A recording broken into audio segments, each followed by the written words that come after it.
श्रीपादराजं शरणं प्रपद्ये। सद्गुरुनाथ परमपिता परमात्मा श्री गोपाल बाबा महाराज की जय। श्रीपाद श्रीवल्लभ स्वामी लेखमाला लेखक क्रमांक 83। श्रीपादांवर भक्ती असली की सारे काही सिद्ध होते। श्रीपाद श्रीवल्लभ संपूर्ण चरितामृत ग्रंथ अशा एक अर्थपूर्ण गर्भित व अनुभव सिद्ध वचनांनी जागोजागी भरलेले आहे। वाचनाच्या ओघात हातून न कळत निसटू शकतात ही वचने।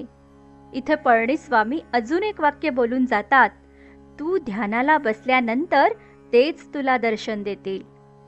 तामिळनाडू चिदंबरम क्षेत्रात पळणीस्वामी, शंकर भट्ट व माधव नंबूद्री ध्यानानंतर एकमेकांशी ध्यानातीत अनुभवांवर चर्चा करताना शंकर भट्ट म्हणतात, तुम्हा दोघांनाही ध्यानात श्रीपाद दर्शन झाले, पण मला नाही।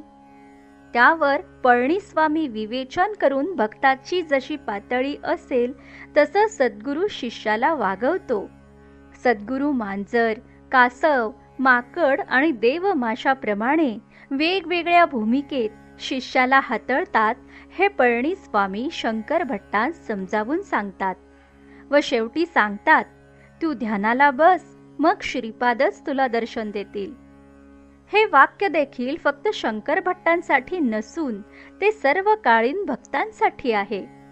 इतर विषयांचे ध्यान सोडून केवळ श्रीपादांच्या ध्यान उद्देशाने बसल्यावर श्रीपाद दर्शन देतील हे आश्वासन नाही, तर आशीर्वचन आहे। एका दर 300 वर्षांनी शरीर बदलणाऱ्या महायोग्याचे।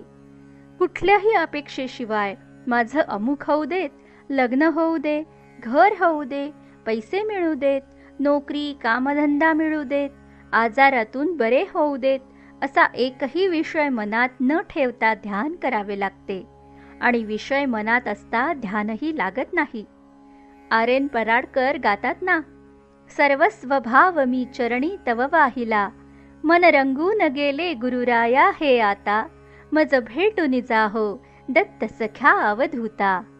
हिराचंद गोपालचंद कोठारे, दिगंबरा दिगंबरा, श्रीपाद वल्लभ दिगंबरा।